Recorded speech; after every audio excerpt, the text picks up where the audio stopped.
Senador Sérgio Moro, Vossa Excelência poderia ocupar aqui a presidência por um tempinho curto? Senador, eu só preciso pedir uma licença um minutinho, que eu preciso me inscrever na CPMI do Tá, INSS. só pode, Se eu não me inscrever, eu vou pode ir ficar lá tranquilo, pra- tá bem. Fica à vontade, fica tranquilo. Bem, não tendo assim mais oradores inscritos, vou encerrar. A presidência informa as senadoras e senadores que estão convocadas as seguintes sessões para amanhã, terça-feira. Sessão de premiações e condecorações às 10 horas, destinada ao Conselho do Prêmio Trânsito Seguro, gesto redobrado para o futuro. E sessão deliberativa ordinária às 14, com pauta divulgada pela Secretaria-Geral da Mesa. Cumprida a finalidade dessa sessão, a presidência, só um momentinho.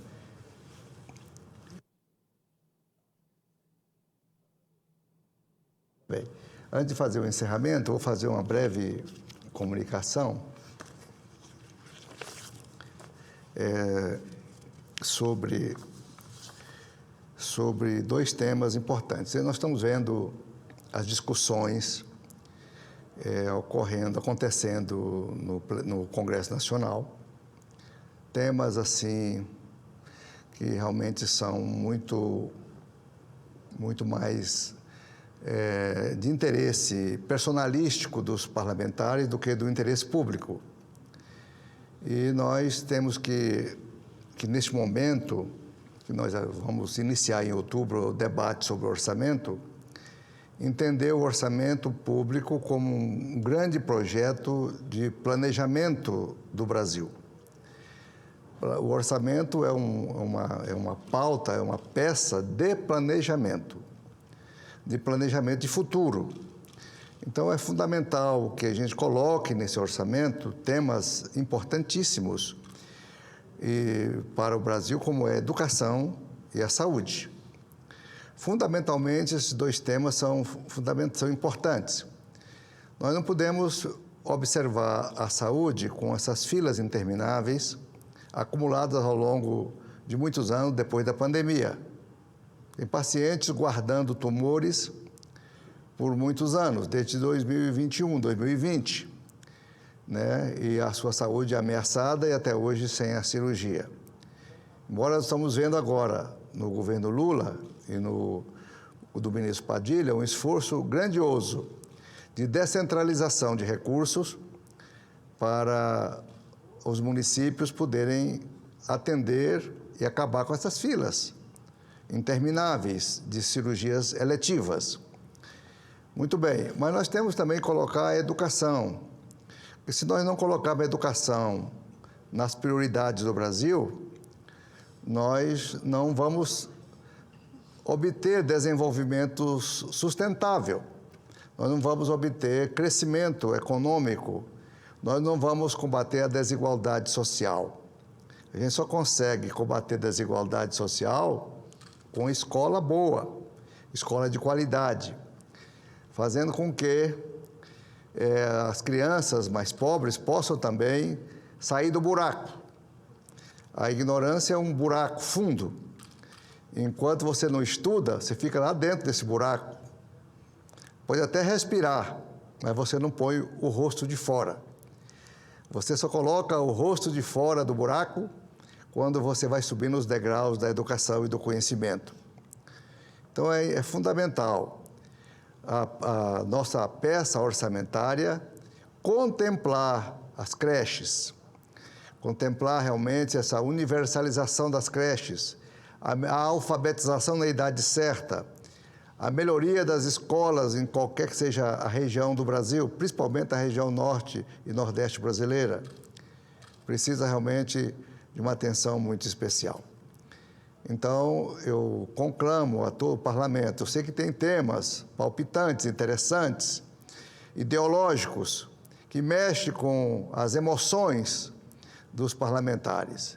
E termina que essas emoções ultrapassem a razão e a necessidade do povo brasileiro. Então, nós estamos aqui para realmente fazer esse pedido, esse clamor público para que o orçamento seja realmente uma peça interessante de prosperidade, de equilíbrio para o nosso país. Na área da saúde, nós temos que priorizar a atenção básica de saúde, o posto de saúde, a unidade básica de saúde. Porque ali nessa unidade básica, os agentes comunitários de saúde, porque eles é que saem de porta em porta, ou eles sabem onde está a grávida.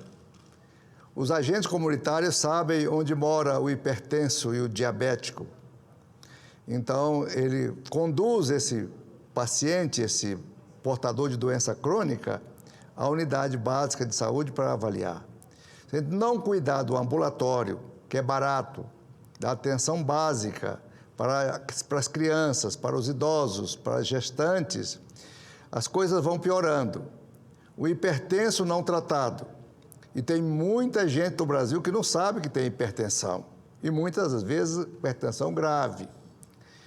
E esses pacientes poderão encaminhar para um derrame, que é um acidente vascular cerebral, debilitante, né? E a pessoa fica inválida para o trabalho, devido a um acidente vascular cerebral, que pode ser evitado através da prevenção, da aferição da pressão arterial, da medicação correta e dos cuidados alimentares e do exercício físico.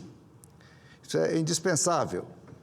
Então, esse gasto, esse investimento, não vou falar a palavra gasto aqui, esse investimento em atenção básica de saúde é fundamental. Até mesmo você vai evitar que um paciente portador de diabetes seja amputado. Você vai evitar que um paciente com diabetes fique cego. Você vai evitar que um paciente com diabetes fique com insuficiência renal e depois vá para a hemodiálise e para o transplante.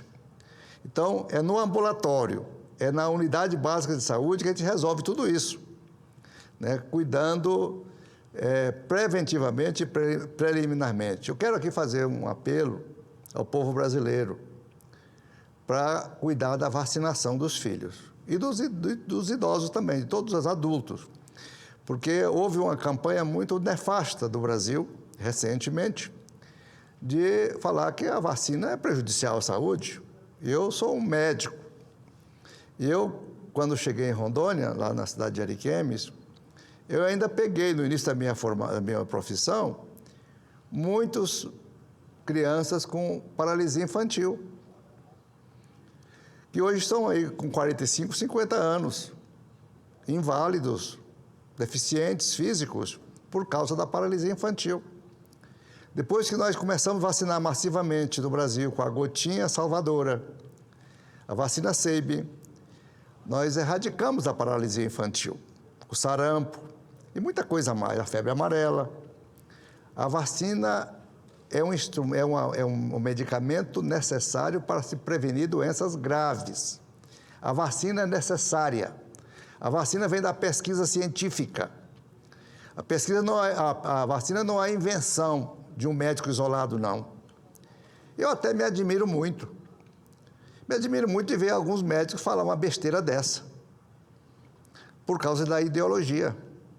Falar que não vacina, que vacina realmente faz mal.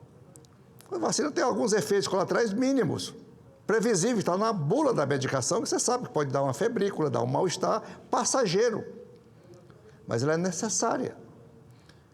E eu sou médico da velha guarda, jamais eu vou aconselhar alguém a não vacinar. Então, é por isso que eu valorizo a atenção básica de saúde, a prevenção. Se eu voltasse no tempo e fosse estudar medicina de novo, eu me dedicaria a ser um médico especializado em prevenção de doenças. Eu mandaria os velhos comer direito, menos sal, menos gordura. Eu mandaria os adultos a fazer mais exercício físico, fazer caminhadas diárias e musculação.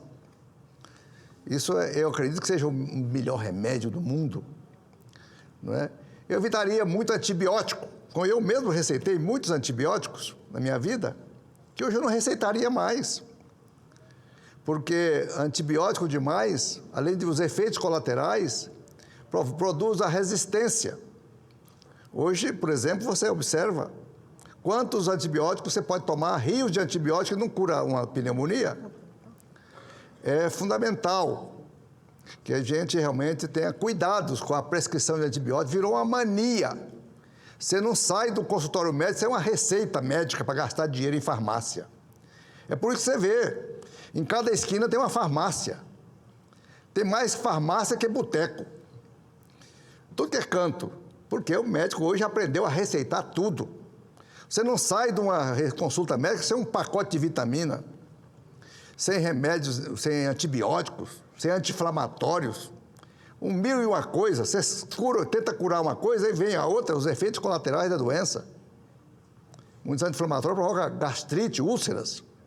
Ele não pode ficar tomando esse excesso de remédio, como tem isso. Então, se eu voltasse no tempo, eu não prescreveria tanta baboseira, como eu mesmo fiz no passado, e ainda hoje é crasso, é lugar comum, todo mundo é um médico e sair com a mão cheia de receita e sair com a farmácia, muitas vezes, parcelando aquela receita cara por 2, 3, 4, 5 parcelas, poder pagar aquela conta horrorosa. Então, chegou o momento, aqui do Congresso Nacional, da gente colocar na pauta assuntos de interesse do povo, interesse público, coisas que parecem banais, mas essenciais. Como é que hoje você vai aceitar uma mulher morrer de eclâmpsia? Como é que você vai hoje com os ambulatórios decentes, não deixa uma mulher ter hipertensão arterial na gravidez, cuidar dela direitinho para que tenha um parto tranquilo, normal ou não, mas sem as complicações, né? Normalmente de um parto da moda do século XIX, as mulheres morriam grande parte de trabalho de parto e por complicações como eclâmpsia, hipertensão na gravidez. E as crianças também. Então, por isso que eu falo, nós temos que colocar o orçamento, e esse é o momento histórico, é assim, pensando numa peça fundamental de planejamento para o bem do povo brasileiro, focado na educação como poderoso instrumento de desenvolvimento econômico e social e combate à desigualdade e oportunidades.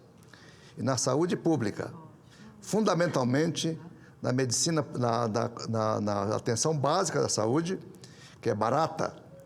Agora, hoje não, todo mundo quer, você vai, recebe no gabinete as visitas dos prefeitos querendo instrumentos caros, né? Que é ressonância magnética em cidades pequenas, que é tomografia em cidades onde não tem radiologista, raio-x de amplo espectro, capacidade onde não tenha um técnico para fazer o raio-x corretamente. Então, nós precisamos do arroz com feijão, é do básico, do fundamental, do indispensável para tirar realmente o Brasil desse adoecimento epidêmico e endêmico que nós temos ao longo da história. Assim, eu resumo o meu pronunciamento focando isso, chamando a atenção. Orçamento é coisa séria. O orçamento deve ser levado com rigor e pensamento futuro. Assim nós podemos crescer no Brasil de uma maneira equilibrada.